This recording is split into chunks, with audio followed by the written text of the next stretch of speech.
Here's another great drill that you guys that come over the top can do at the range anywhere. Specifically, this is probably more of a range drill because it involves a range bucket. Now, if you have a range bucket that you brought home, all right, or borrowed, all right, then you can do it anywhere. But this is more of what we call Imagen Golf consequential training. I've heard it called barrier training before. It doesn't matter what you call it, but it makes the mind work differently through the golf swing. What I mean by that is if there's consequences that get in the way of a golf swing. So as an example, if in your golf swing, in your backswing or your downswing, if you hit something, there's a consequence to it. Well, then you're going to change something, right? So in this case here, we're going to set up some consequences that are going to force those of you that would come over the top typically, and we're going to force a consequence that if you did that, i.e. you're going to hit something, well then you're going to not do it, right? So it's really simple. You're going to take this. I have here a large bucket here. Standard bucket probably holds about anywhere from 75 to 90 golf balls, right?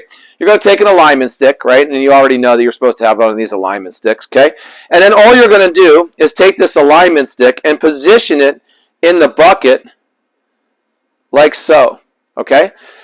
This angle here is relatively close to the angle of my club shaft, right? And that's important. So we don't want to see this, straight up and down like this, all right? I don't swing like that. Maybe you do, and if you do, that would be your angle, but that's not me. That's more like my angle here, so that when I set up, those two angles are pretty close, okay?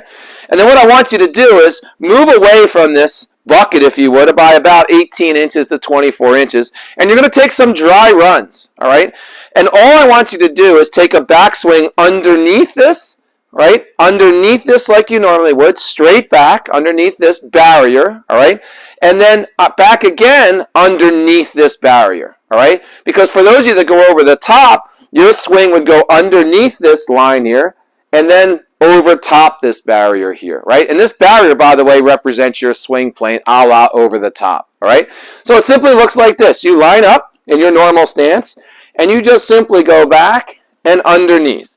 Go back and underneath. And I know what you're thinking, oh, it's a big loop in your swing, you're probably going to push it out there. You really won't, okay? And by the way, you won't have this big loop when you actually take a golf swing.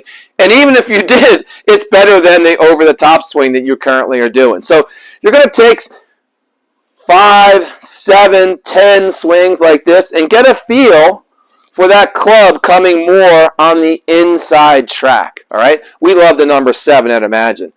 And then, once you feel confident with that, all right, take some swings. Get rid of the barrier, right? Take some swings and feel that same kind of motion, all right? See what happens. You may find that you push a little ball, ball here and there to the right. That's okay. Faces open a little bit relative to the path. Who cares, all right? And then come right back to it, right? Come right back to here.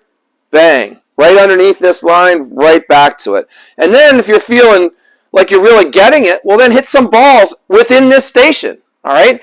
And then I guarantee you can't be over the top, because if you come over the top of this line, there's consequences, right? So now all of a sudden I just drop the ball down, I take my grip and my stance, and I just take my normal swing. And there you have it. A great drill that anyone can do to really, really work on that over-the-top swing that about 80% of all golfers are afflicted with. Give it a shot.